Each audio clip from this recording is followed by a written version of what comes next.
God, what are you doing here? Do you see me struggling? Have you forgotten about me? I shared earlier in this plan about how difficult it was for me to graduate from seminary, convinced my next step was a full-time position as a pastor, only to find myself working part-time at Starbucks. Those questions were my prayers over many weeks, during which I worked 2 or 3 jobs, going weeks without a day off. I doubted God's plan and questioned my own ability to perceive His guidance. I wondered if I had misheard Him or miscalculated my steps in following Him. It was a dark time for me that exposed my pride, struggles with control, and drew me into deeper dependence on God's strength. It was during one of those dark seasons that I discovered the psalmist, Asaph, had walked this same path of doubt. In Psalm 73, he writes with stunning honesty. But as for me, my feet had almost slipped, I had nearly lost my foothold. For I envied the arrogant when I saw the prosperity of the wicked. Psalm 73 2-3 NIV. Asaph looked around at a world where bad people prospered and good people suffered, and his faith cracked under the weight of the contradiction. He didn't pretend to understand God's ways or offer simplistic explanations for life's unfairness. He just confessed his confusion. But later in the same psalm, Asaph reveals where his wrestling with doubt ultimately led him. When my heart was grieved and my spirit embittered, I was senseless and ignorant, I was a brute beast before you. Yet I am always with you, you hold me by my right hand. Psalm 73 21-23 NIV.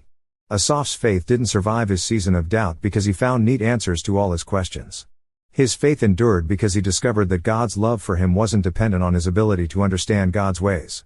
During that time, I learned that faith isn't the absence of doubt, faith is wrestling with God in the presence of doubt. Before his death, Timothy Keller wrote powerfully about how to respond to doubt as a follower of Jesus. A faith without some doubts is like a human body with no antibodies in it. People who blithely go through or indifferent to ask the hard about why they believe as they do will find themselves to face either the experience of tragedy or the probing questions of a smart skeptic. Honest questions don't disqualify you from God's love, they invite you deeper into His mystery. God's action will not always make sense to you, nor will His plan align with your own. In those moments, you will be invited to trust His character and the promises He makes to you.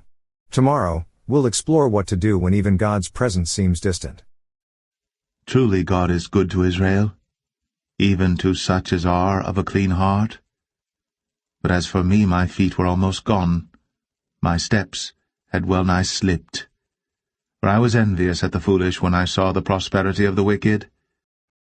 Thus my heart was grieved, and I was pricked in my reins. So foolish was I and ignorant, I was as a beast before thee. Nevertheless I am continually with thee. Thou hast holden me by my right hand.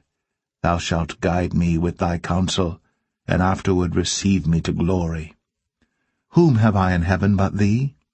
And there is none upon earth that I desire beside thee.